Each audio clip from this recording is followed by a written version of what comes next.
Hey guys, today we're driving the 2024 Mazda CX-90. This is a Turbo Premium Plus. So it's not the fully powerful version, it's not the Turbo S. This has 280 horsepower, 332 pound-feet of torque from a 3.3 liter inline-six, which is very exciting for Mazda. That's mated to an 8-speed automatic transmission. It's all-wheel drive. Starting price on the CX-90 is around $40,000. As tested, this is a $55,000 car.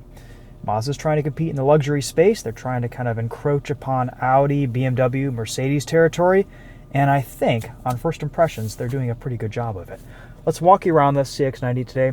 We'll talk about what it's been like to live with this week, and we'll give you guys some driving impressions.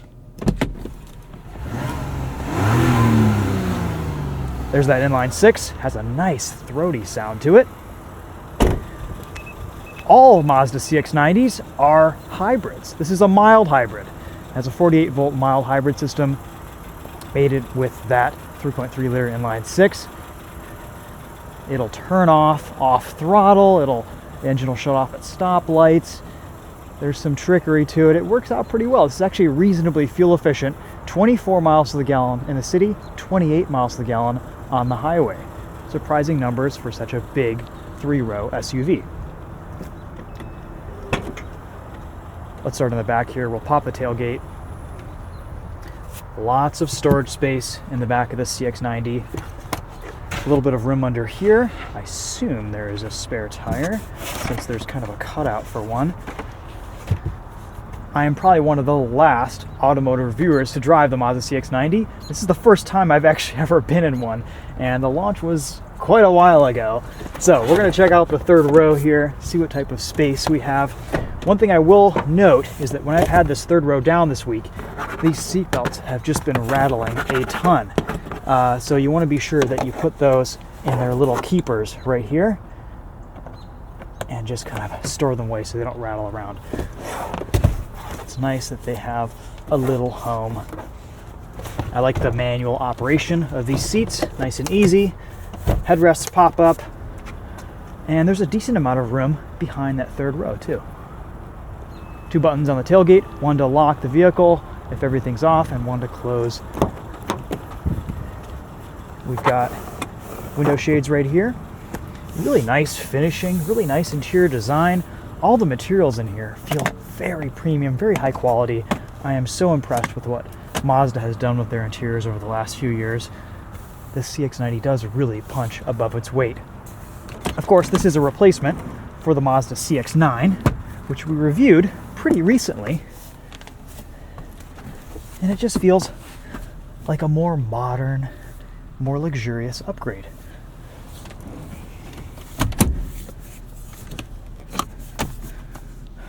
Not a ton of room in the back of this, but it works. If you were to put an adult passenger in the second row, I think you would be pretty comfortable. I have about an inch of headroom above my head.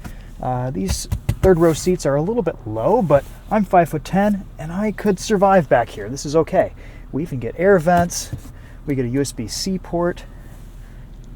Let's check out that second row. Sit in one of these captain's chairs.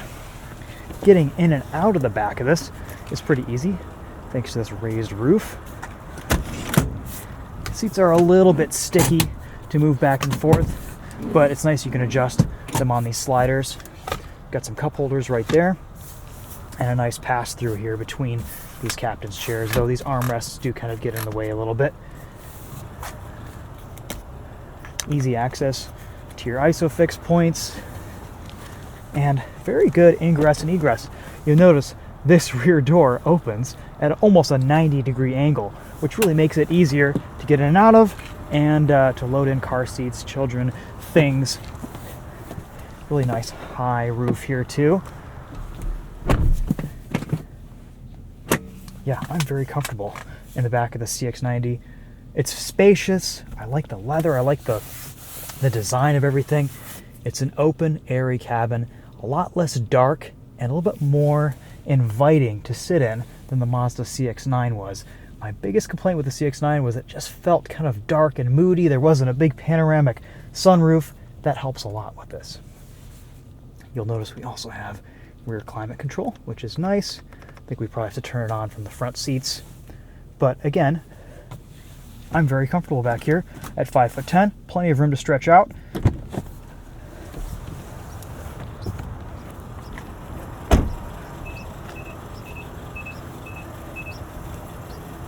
This CX-90 is rocking a set of 21-inch wheels. These are 275 45 R21 Toyo tires. Let's see if we've got the same size in the rear. 275 45 R21, a square setup. That is nice. I really like the design of this new CX-90. The front end's a little bit funky looking, but this side angle just has wonderful proportions. It's aggressive. It's sporty looking. I like the taillights, I like the wheels. I love the colors that Mazda offers. Mazda's paint quality is really nice. It says inline-six right there. Let's pop the hood, take a look at this 3.3 liter turbocharged inline-six.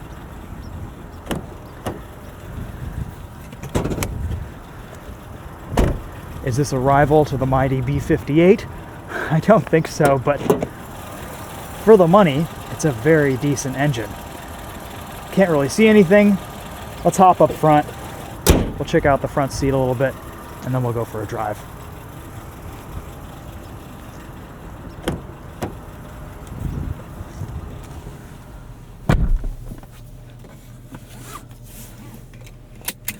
This week, the CX-90 has been really easy to live with. Mazda does such a good job with their interior layouts and designs.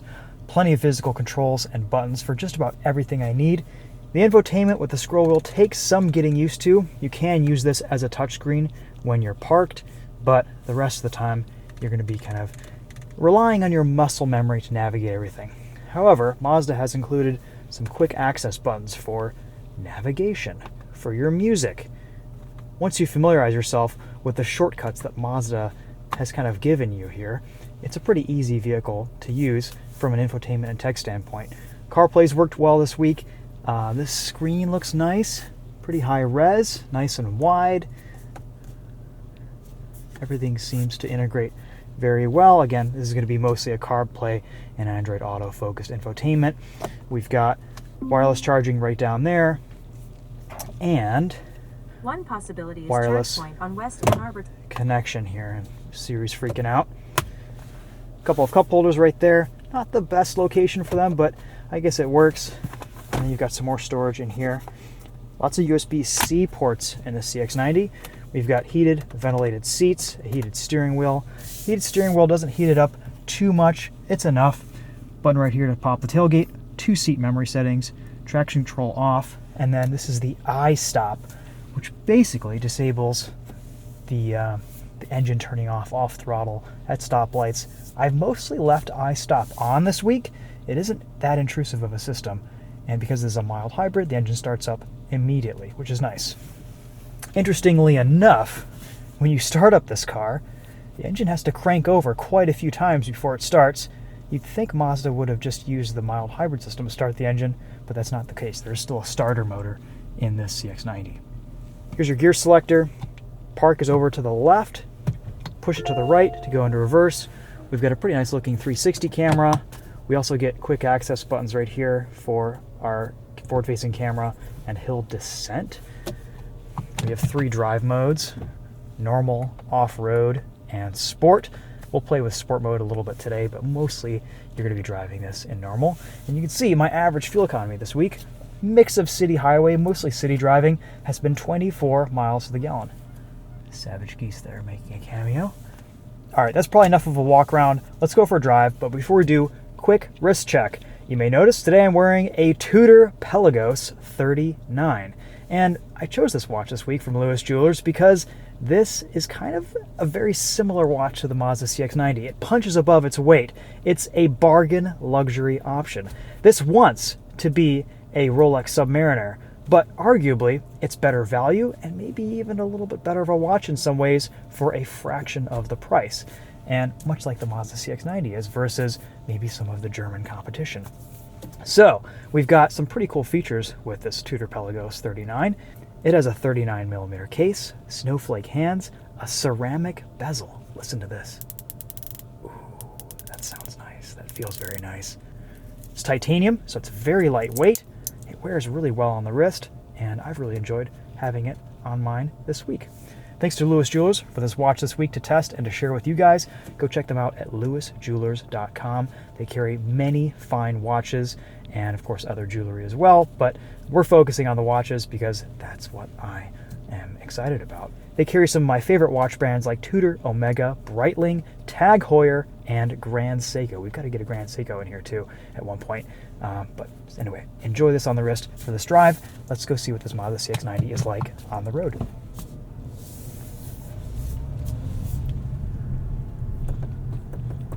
Turn off these interior lights, which actually are very bright. All right, so I've always said Mazdas and Volvos all seem to drive about the same. They're just different sizes and shapes, and that's kind of what I'm getting here with this Mazda CX-90. We have that same heavy steering that we have in a lot of other Mazda models in the CX-90. It returns to center super quick. It has a little bit more heft and weight than you're used to in a lot of other passenger cars, but I've really gotten used to it this week, and it is nice. Torquey motor, pretty quiet when you're just driving it around casually. You can feel that the focus with the suspension here was definitely on sporty driving. It's not floaty, it's not too soft, it's a kind of a nice balance between ride quality and handling. On these 21-inch wheels, you do get some impact noise over bumps. We'll notice that some during our drive today on our rough potholed Michigan roads. And you'll notice I-stop just engaged. I lifted off the throttle there, and the engine is off. If I want to get back on the gas, it all fires back up pretty quickly and pretty seamlessly, which is really nice.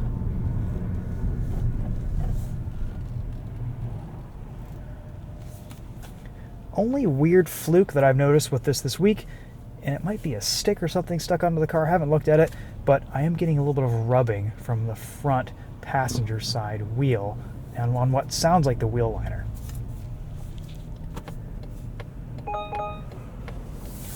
Lots of notifications for cross traffic this week in the CX-90. Engine just turned off again, engaging I-stop. That doesn't affect climate control, which is nice. As soon as you lift off the brake, engine fires right back up.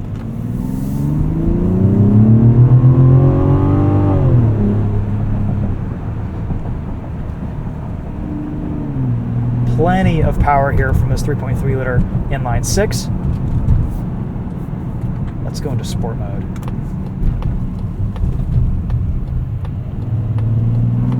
Flat around corners. Power falls off a little bit at higher revs. Let's see how it handles. Very sharp front end for a 3-row SUV. A little bit of tire squeal, but really good mechanical grip there. That is impressive. Leave it up to Mazda to make a big, heavy 3-row SUV that handles well. Suspension is well controlled over high-speed bumps, 1 compression, and that's it.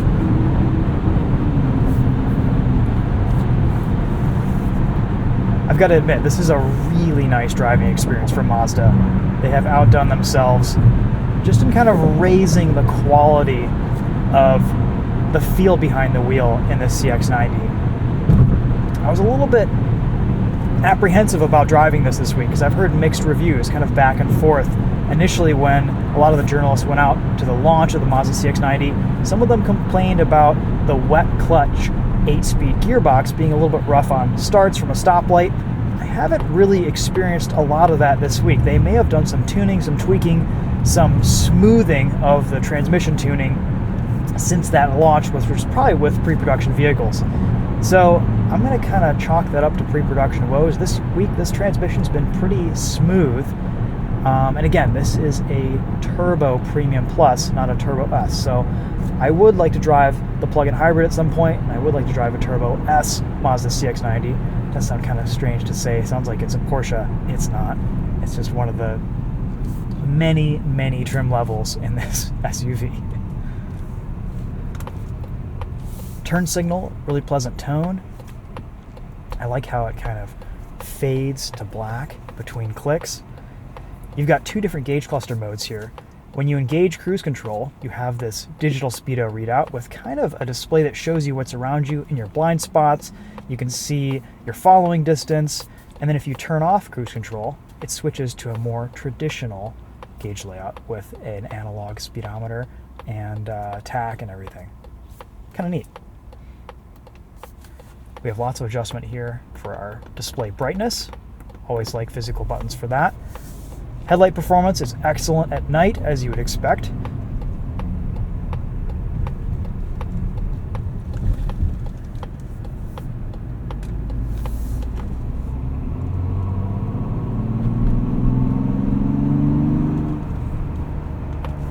On first impressions, I really do think Mazda's done a very good job with the CX-90. I am very impressed with everything that I've experienced behind the wheel this week. It's grown on me a little bit too. The more I've driven it, the more I've kind of warmed up to the feel, the subtleties of this SUV. It manages to balance fun to drive nature with a really nice, luxurious, and comfortable character too. It's a really nice kind of, you get best of both worlds, so to speak. All right, in sport mode.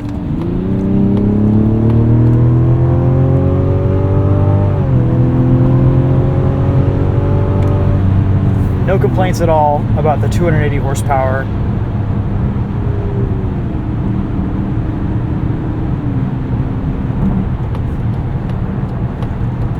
The adaptive cruise control is pretty typical Mazda. It's really nothing special to write home about.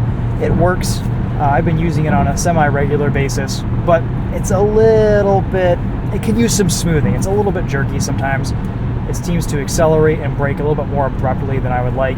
There might be some adjustment with that in the settings, but it gets the job done. Have an engaged lane keep assist, have an engaged lane centering. Personally, I tend to turn a lot of these systems off when I drive and live with cars. Mazda is all about the driving experience. It's all about driver engagement. I mean, the focus here is on providing a nice experience for you as the driver, and I don't think they've put as much focus on the driving assistance tech. Let's go back into sport mode. I just love the way this handles. Play with the paddles a little bit. Third gear.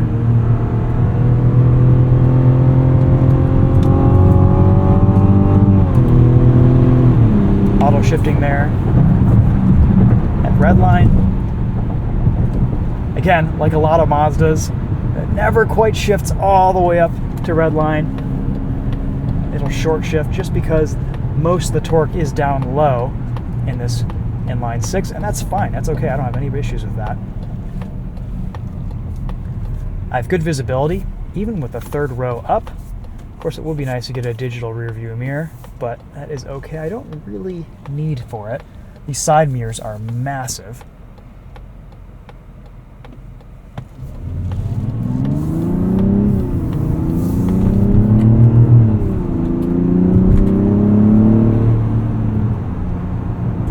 Kind of a different inline-six sound than I was expecting. A little bit lower, a little bit gruffer. I don't mind it.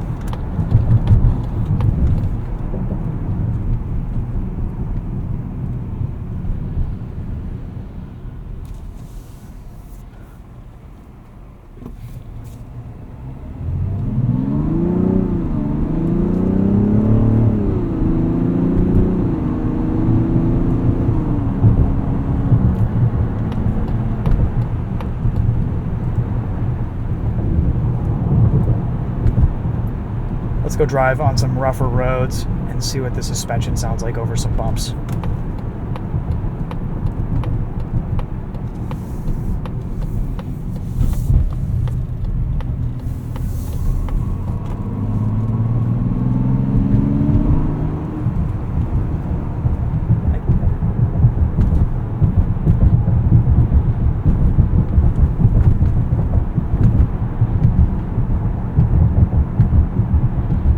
Mild hybrid I-stop system doesn't always turn the engine off when you're off throttle. It's a little bit inconsistent in its operation, and it's definitely not as smooth as some of the systems from Toyota, for example, but as a first effort for a mild hybrid, it's pretty darn good.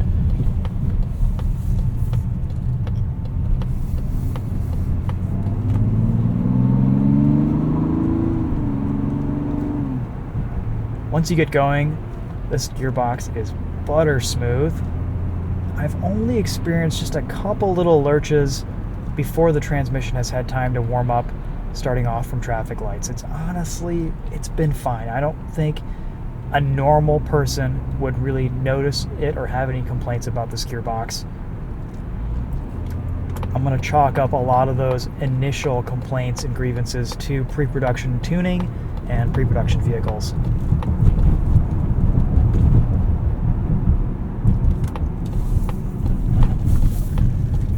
Overall, a very nice driving experience. Very few complaints here. I only have one major complaint about the CX-90, and it's a complaint that I have with all Mazdas these days. It's just that dang startup chime is so annoying. You really have to get into this car, put your seatbelt on, and then start it up, because it is just so loud and obnoxious. You guys heard it at the beginning of this video. Good turning radius. But overall, a very nice driving experience this week. Top marks to Mazda for coming out with a really nice vehicle. We'll see what the plug-in hybrid and the Turbo S is like, hopefully soon. And again, I feel like I'm coming to you guys really late with this review, but hopefully you guys got some information out of this and learned something about the Mazda CX-90, and I'm glad to finally get behind the wheel of one. Thanks so much for watching. That's going to be a wrap for now. I think we'll do a quick sound system test at the end of this video after we just do a quick walk around here, and that'll be it. So anyway, thanks for watching. We'll see you guys in the next one. Take care. Go check out Lewis Jewelers at lewisjewelers.com. I'll throw a link to this Tudor Pelagos 39 in the description, or actually in the top comment.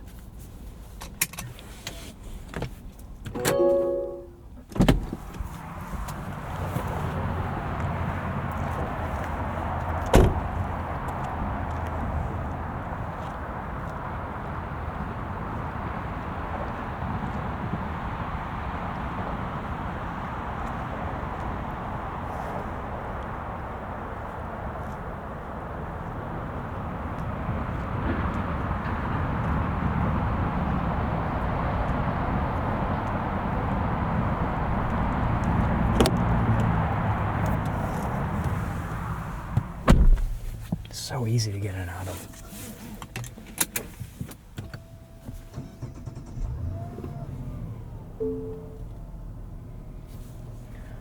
Alright, so we'll wait for CarPlay to connect here. We are connected wirelessly. It fires up immediately. That's awesome.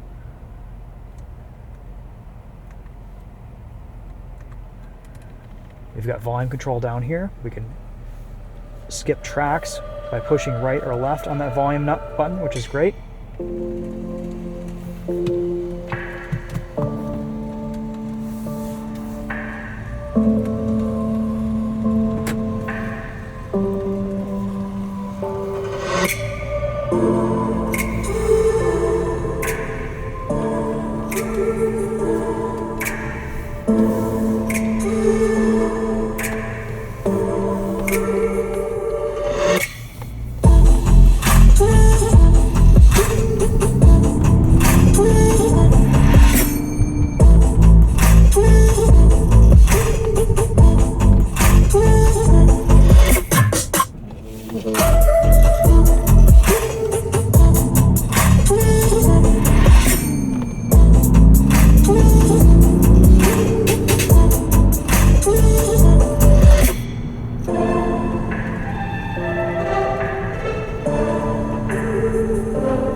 just a quick taste of the Bose premium audio in this. I've got to say, this really does drive like a higher-end luxury car. I think Mazda needs to lighten up their steering just a little bit. It's got a bit too much heft to it, but everything else here feels really pretty well calibrated for the intended buyer and the intended market. This is a very premium driving experience, and it's by far Mazda's nicest driving SUV. We drove a CX-50 last week. It's been interesting kind of comparing this to that back to back. The CX-50 was nice, but it was a little bit rattly, felt a lot cheaper.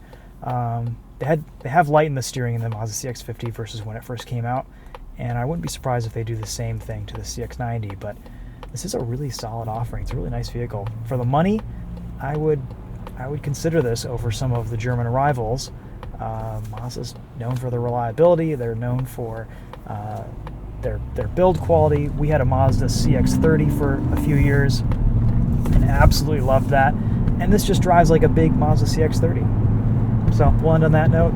Thanks so much for watching. I'll see you guys later. Take care.